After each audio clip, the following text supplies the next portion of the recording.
Merci. Pour le groupe Les Républicains, Jean-Louis Masson. Merci Madame la Présidente, Madame la Ministre, mes chers collègues rapporteurs, mes chers collègues.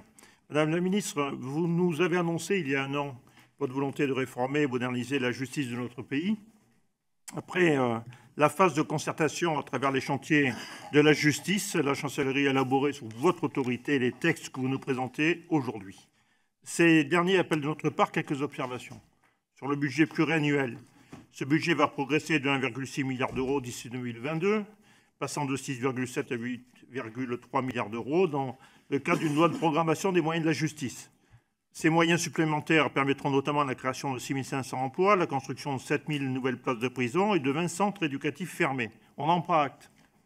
Cela étant, comme le Sénat vous l'a dit, nous considérons que cet effort n'est pas à la hauteur des besoins et des enjeux, mais nous y reviendrons lors de la discussion que nous aurons lors de l'examen de l'article 1er du projet de loi ordinaire. Sur les réformes elles-mêmes, l'organisation de la justice. Le projet de loi prévoit la fusion administrative du tribunal d'instance et du tribunal de grande instance.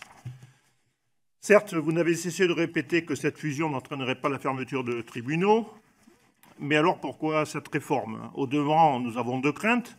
Celle de voir le nombre des petits contentieux passer à la trappe noyés au sein des TGI, et celle d'imaginer que cette fusion n'est qu'une étape, la prochaine étant bien sûr la suppression éventuelle de tout ou partie des 300 tribunaux de proximité. Le parquet national antiterroriste, ce projet ne figure pas dans vos textes. Cependant, vous avez annoncé lors de votre conclusion que vous alliez corriger ce que nous considérions comme étant un manque. La médiation préalable. Notre groupe s'étonne d'une forme de privatisation de la justice. En effet, ce sont des sociétés privées qui interviendraient au stade de la médiation. Nous ne sommes pas sûrs que les plus fragiles des justiciables soient défendus avec la meilleure équité dans ces conditions. Les sociétés privées ne sont de toute évidence pas la justice. La présence d'un avocat, l'article 4 de la loi ordinaire étant le périmètre des contentieux pour lesquels la représentation par un avocat est obligatoire, les contentieux techniques, des baux ruraux, les contentieux d'expropriation, les contentieux douaniers.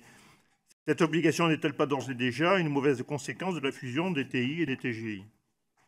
Simplification du divorce. Le projet de loi, dans son article 2, prévoit la suppression de l'audience de conciliation dans la procédure de divorce contentieux. Ne pensez-vous pas que cela puisse favoriser une logique d'affrontement entre les parties et partant entraîner une augmentation du nombre de procédures pour faute? La numérisation, le projet de loi dans son article 3 prévoit la numérisation complète de la procédure de la plainte jusqu'au jugement. La saisine se fera en ligne. Ce sera la fin d'accès du justiciable à son juge. De plus, comment une décision de justice rendue par le numérique, c'est-à-dire déshumanisée, peut-elle être parfaitement équitable? Dans le cas particulier des crimes et délits commis contre les personnes, comment est-il possible d'envisager de déposer une plainte sans être entendu, sans entendre sur le champ les auteurs présumés et les témoins? L'efficacité des enquêtes. Nous sommes plutôt favorables à toutes les dispositions allégeant le travail des enquêteurs. Nous nous interrogeons néanmoins sur l'intervention du juge des libertés et de la détention, à qui on confie toujours plus de responsabilités, mais sans y affecter les moyens nécessaires. Par manque de temps, bien souvent, ce juge valide les réquisitions ou les plagies. Je parle évidemment des réquisitions du parquet, sans même développer une motivation propre. Le tribunal criminel départemental, le projet de loi dans son article 42 prévoit d'expérimenter dans certains départements un tribunal criminel composé de 5 magistrats professionnels pour juger des crimes passibles de 15 à 20 ans de réclusion. Cette proposition nous semble être camouflée à l'égard d'un des plus beaux acquis de la Révolution française. La motivation réelle, c'est faire des économies, aller plus vite dans la gestion des dossiers. En cour d'assises, on repart à zéro puisque les jurés ne connaissent pas le dossier. Ce qui se passe à l'audience est essentiel. On ne se contente pas de ce qui a été fait pendant l'instruction. Cela prend du temps, c'est vrai, mais c'est un temps nécessaire. Peine plus adaptée et mieux exécutée. Le projet de loi, dans son article 43, permet d'interdire à des délinquants de fréquenter certains lieux jusqu'à 6 mois dans le cas des alternatives aux poursuites. Il permet aussi d'appliquer des amendes forfaitaires aux délits de vente d'alcool et à des mineurs, de vente d'alcool à des mineurs et d'usage de stupéfiants. Le projet réécrit l'échelle des peines pour éviter les courtes peines d'emprisonnement. En dessous d'1 mois, les peines d'emprisonnement sont interdites. Entre 1 et 6 mois, la peine s'exécutera en principe dehors sous bracelet électronique, dans un centre de semi-liberté ou de placement extérieur. Jusqu'alors, un condamné pouvait bénéficier d'un aménagement de peine, éviter ainsi l'incarcération lorsqu'il est coupé d'une peine allant jusqu'à 2 ans de prison ferme. Désormais, seules les peines inférieures ou égales à 1 an pourront obtenir un aménagement de peine. Le travail d'intérêt général sera développé et pourra être exécuté dans le cadre des aménagements de peine ou comme obligation d'un sursis probatoire. Une libération sous contrainte aux 2/3 de la peine sera systématisée pour les détenus condamnés à une peine inférieure ou égale à 5 ans pour éviter les sorties sèches. Il nous semble que, 1, le périmètre d'application de l'amende forfaitaire pourrait être étendu à d'autres délits.